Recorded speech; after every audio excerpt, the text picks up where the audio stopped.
Like, share, comment ও সাবস্ক্রাইবের মতো আশীর্বাদধন্য ভালোবাসা আমার চ্যানেলের মূল্যবান সম্পদ, যা সকল বন্ধুদের সঙ্গে সম্পর্ক আরও দৃঢ় করে।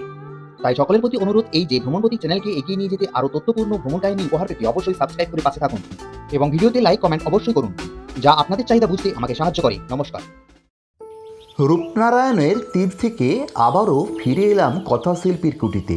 তবে সঠিক সময় না হওয়া সত্ত্বেও এক সহৃদয় ব্যক্তির সহায়তায় শরৎকুটিতে প্রবেশ করে তার উঠানে বাগানের মধ্যে কিছুক্ষণ ঘুরে বেড়ানোর সুযোগ পেলাম। চলুন এই সুযোগ কিছুটা আপনাদের সঙ্গে শেয়ার করা যাক। এই শরৎকুটি হলো কথাশিল্পীর শরৎচন্দ্রের বাড়ি। বাড়ির প্রধান ফটকে পাথরের ফলকে লেখা রয়েছে আরেকটি নাম, শরৎ স্মৃতি মন্দির। সমতা গ্রামে 1919 সালে 1100 টাকায় শরৎচন্দ্র চট্টোপাধ্যায় এই বাড়ি তৈরির প্লট কেনেন। 1923 সালে বাড়ির নির্মাণ কাজ শুরু হয় এবং যাতে নিয়োজিত ছিল তৎকালীন সময়ের স্থানীয় শ্রমিক গোপাল দাস। তৎকালীন সময়ে বাড়ি নির্মাণে খরচ হয়েছিল 17,000 টাকা। নির্মাণ শেষ হলে তিনি চলে আসেন নূতন বাড়িতে। এরপর তিনি এলাকার নাম পরিবর্তন করে রাখেন সমতাবেড়। আবার কারো কারো মতে শরৎবাবু সেই সময় মাঝি মল্লা নিম্নবর্ণের লোকেদের সঙ্গে খুব মিশতেন। তিনি ছিলেন বহিরাগত এবং তার এই ধরনের মেলামেশার কারণে তৎকালীন সময়ের প্রভাবশালী রক্ষণশীল প্রধান ব্যক্তিরা তাকে একঘরে করে রেখে এই অঞ্চলের নাম দিয়েছিল সমতাবেড়। সেই থেকে আজও গ্রামের নাম সমতাবেড়। চলুন এবার আপনাদের নিয়ে যাই সমাধিবেদিতে, যা এই বাড়ির এক পাশে রাস্তার ধারে অবস্থিত। এখানে সমাধি রয়েছে 3 জনের: কথাশিল্পী শরৎচন্দ্র চট্টোপাধ্যায়, তার ভ্রাতা স্বামী বেদানন্দজি ও তার দ্বিতীয় স্ত্রী হিরণময়ী দেবী। বন্ধুরা, আপনারা ভাবছেন এখানে ওনাদেরকে সমাধিস্থ করা রয়েছে। না বন্ধুরা, তা নয়। সমাধিস্থ করা রয়েছে ওনাদের চিতাভস্মকে এবং তারপর সমাধি বেদি বানানো আছে। সম্মুখে সেই 3টি সমাধিবেদিকে দেখতে পাচ্ছেন, যার প্রত্যেকটিতে প্রস্তর ফলকে তাদের নাম খোদাই করা রয়েছে। কথাশিল্পীর এই বসতবাড়িতে তার সঙ্গে থাকতেন তার ভাই স্বামী বেদানন্দজি, যিনি ছিলেন বেলুড় মঠের সন্ন্যাসী। বাড়ির বাগানে রয়েছে শরৎচন্দ্রের স্বহস্তে পোতা গুলঞ্চ পেয়ারা গাছ। কথাশিল্পীর এই শরৎ স্মৃতি মন্দির যে কেবল তার সাহিত্য সৃষ্টির পীঠস্থান ছিল তা নয়, এই বাড়িতেই পদধূলি পড়েছে পরাধীন ভারতের স্বাধীনতাকামী বেশ কিছু বিপ্লবীর। তাই শরৎচন্দ্রের বসতবাটি বলেই নয়, এই বাড়িতে রং লেগেছে স্বাধীনতা সংগ্রামেরও। তার জীবনী থেকে জানা যায়, শরৎচন্দ্র জীবনের বেশ কিছু সময় কাটিয়েছিলেন তৎকালীন ব্রহ্মদেশে। গৃহ নির্মাণেও তার প্রভাব পড়েছিল। প্রকৃতির কোলে রূপনারায়ণের তীরে নিজের পছন্দের কুঠিটি বানাতে গিয়ে অবলম্বন করেছিলেন বার্মিজ শিল্পশৈলীর। 1978 সালে পশ্চিমবঙ্গের বন্যায় শরৎকুটির কিছু অংশ, যেমন মাটির দেয়ালযুক্ত রান্নাঘর, ভেঙে পড়েছিল এবং বাড়িটি ক্ষতিগ্রস্ত হয়েছিল। জেলা পরিষদ বাড়িটি মেরামত করে এবং এটিকে 2001 সালের ওয়েস্ট বেঙ্গল হেরিটেজ কমিশন অ্যাক্টের অধীনে একটি ঐতিহ্যবাহী ঐতিহাসিক স্থান হিসাবে ঘোষণা করা হয়। বর্তমানে এটি ভ্রমণকারীদের কাছে একটি দর্শনীয় স্থান।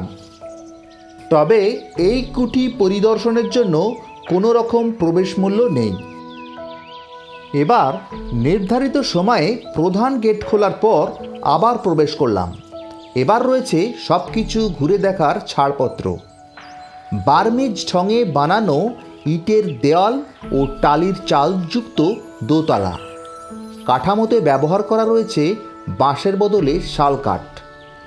দালানগুলো সিমেন্টের রোয়াক দিয়ে বাঁধানো, কোথাও লাল বা কোথাও কালো মেঝে। তৎকালীন সময়ের বিচারে বাড়ি বেশ সুন্দর ও শৌখিন। সম্মুখে দালানের সামনের উঠানে বাগান, যার কিছু গাছপালা কথাশিল্পীর স্বহস্তে লাগানো। তারা আজও স্মৃতি বহন করে চলেছে। নিচের তলায় প্রধানত 3টি ঘর, তার সঙ্গে দালানের এক কোণে রয়েছে ময়ূরের খাঁচা, তবে ময়ূর আর নেই।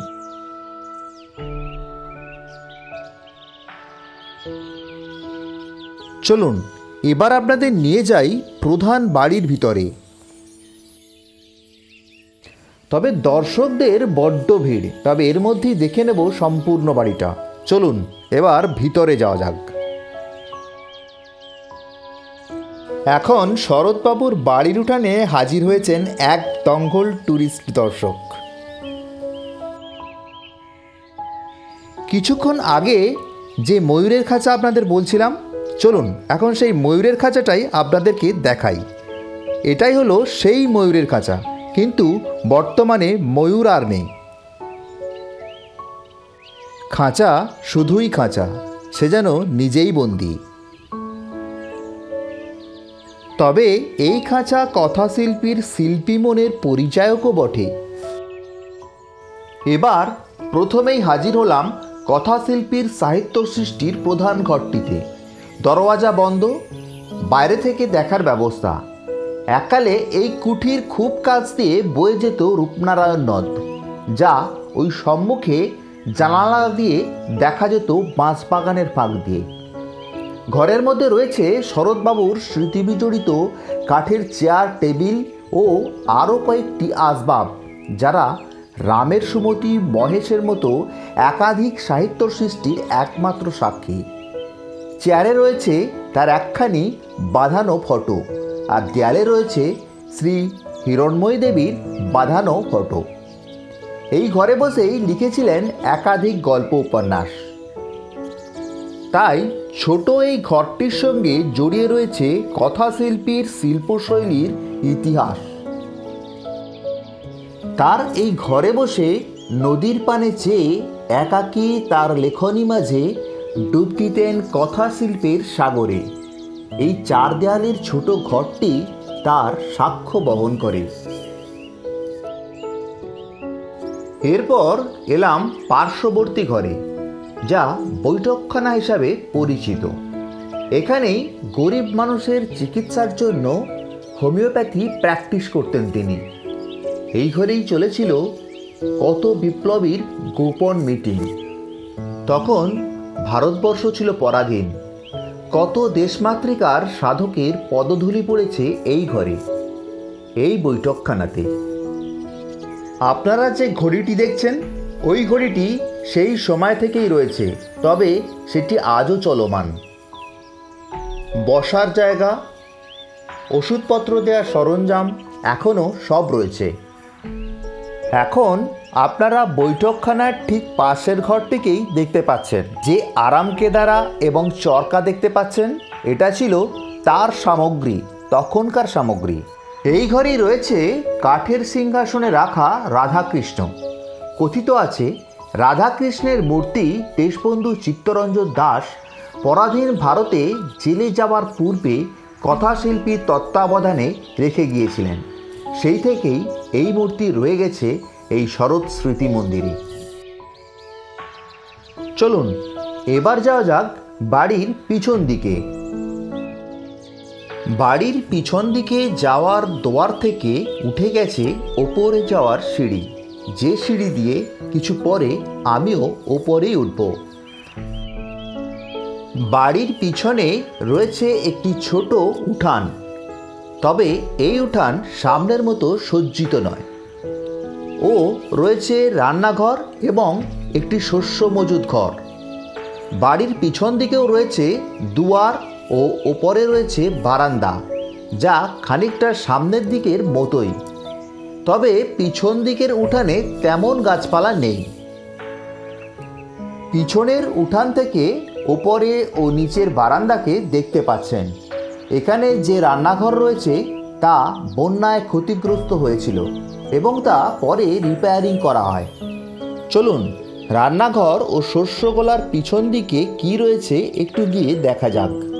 এখানটা ফাঁকা উঠানোর মতোই, তবে পাঁচিল দিয়ে ঘেরা, আর বাইরের বাঁশবন প্রায় আবৃত করে রেখেছে। নিচের অংশ প্রায় সবটাই দেখা হলো। চলুন শরৎবাবুর তৈরি বার্নি ধাঁচের বাড়ির ওপরের তলাটা কেমন সেটাই এবার দেখব।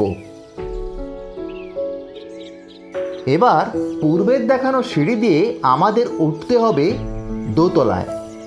তাই চলুন এবার পা বাড়ানো যাক সিঁড়ি বারান্দার দিকে।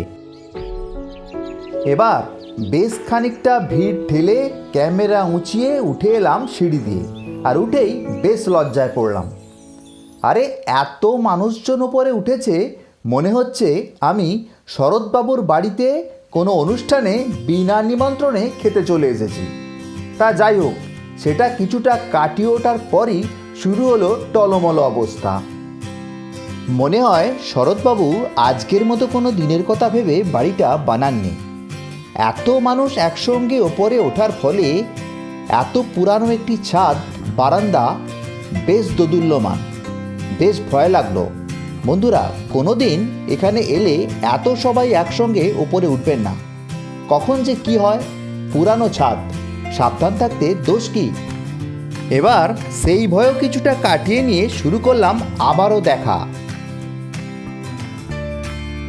শরৎকুটির ওপরের তলায় রয়েছে দুটি ঘর ও তার চারপাশ দিয়ে রয়েছে বারান্দা, তাতে টালির ছাউনি ও লোহার রেলিং রয়েছে। সামনের দিকের বারান্দায় কোণায় রয়েছে মুনিয়া পাখির খাঁচা। এই খাঁচা সেকাল থেকেই একই জায়গায় রয়েছে। বর্তমানে পাখিও কিছু রয়েছে, তবে তারা একালের। বারান্দায় গাছযুক্ত ঝুলন্ত টব দিয়ে সাজানো রয়েছে। ঘরগুলো দেখলে বোঝা যায় সেগুলো সেকালের বেডরুম। টালির চালের ছাউনি, তবে শালকাঠের কাঠামো বেশ মজবুত। বারান্দার মেঝে লাল হলুদ বরফি নকশা দিয়ে সাজানো।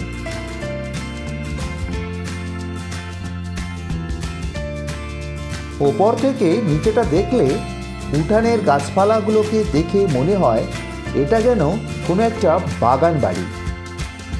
তবে আমার মনে হয়েছে এটা শরৎ মিউজিয়াম স্বরূপ। এইবার চারদিকের বারান্দা দিয়ে একটু ঘুরে বেড়ানো যাক। চলুন দেখি ঘরের ভিতরে কি রয়েছে। আগেই বলেছি ওপরে রয়েছে দুটি ঘর, তবে ঘরগুলি মাঝের দরওয়াজা দ্বারা সংযুক্ত। ঘরের মধ্যে স্মৃতিস্বরূপ পরিপাটি করে সাজানো রয়েছে একটি বিছানা, তবে সব ঘরগুলোই বন্ধ করা রয়েছে, জানালা দিয়ে দেখার ব্যবস্থা। তবে সব ঘরেই ইলেকট্রিফিকেশন রয়েছে।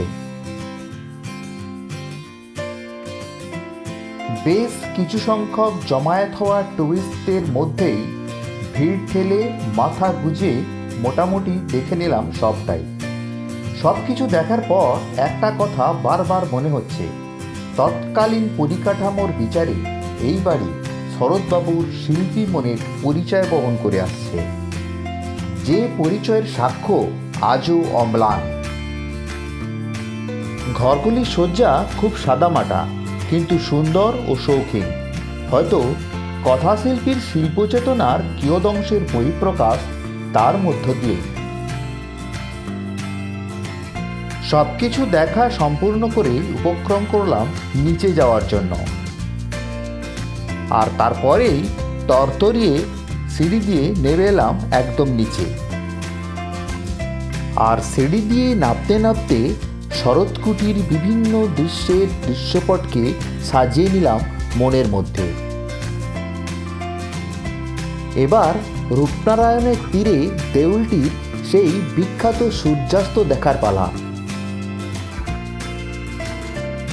শরৎকুটির উঠানে দাঁড়িয়ে শেষবারের মতো চারদিক চোখ বুলিয়ে নিলাম। এরপর ফিরে চললাম আবার রূপনারায়ণের তীরে। আবারও সেই চেনা পথ ধরে হাঁটতে শুরু করলাম রূপনারায়ণের দিকে, যে পথ আপনারা এর আগের ভিডিওতে দেখেছেন। আর ডান দিকে শরৎকুটিকে টাটা বাই বাই জানিয়ে আমি হেঁটে চললাম। কিছু দূর হেঁটে গিয়ে ডান দিকে মোড় নিয়ে চললাম ভিউ পয়েন্টের দিকে। এটা রূপনারায়ণের ভিউ পয়েন্ট, যেখানে অপেক্ষা করে রয়েছে একটি অতীব সুন্দর সূর্যাস্ত।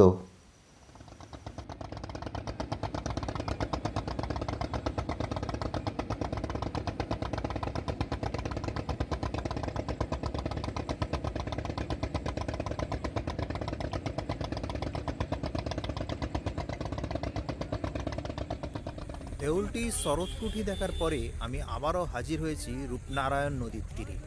তো এখন আপনাদের দেখানোর ইচ্ছা যেটা আমার সেটা হচ্ছে এখানকার সূর্যাস্ত। দেউলটির সূর্যাস্ত এক অপূর্ব সূর্যাস্তের উদাহরণ। এখন সেই সূর্যাস্তের জন্য ওয়েট করছি আমি, আপনারাও তার সঙ্গে ওয়েট করুন।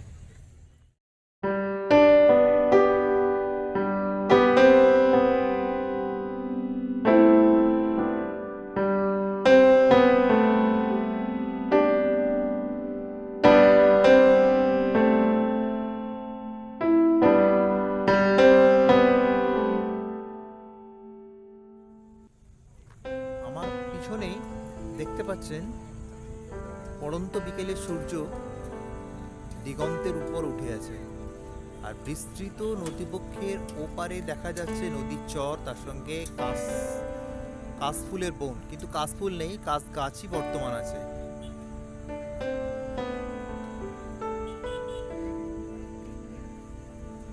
মাঝে একটি নৌকা বাঁধা রয়েছে।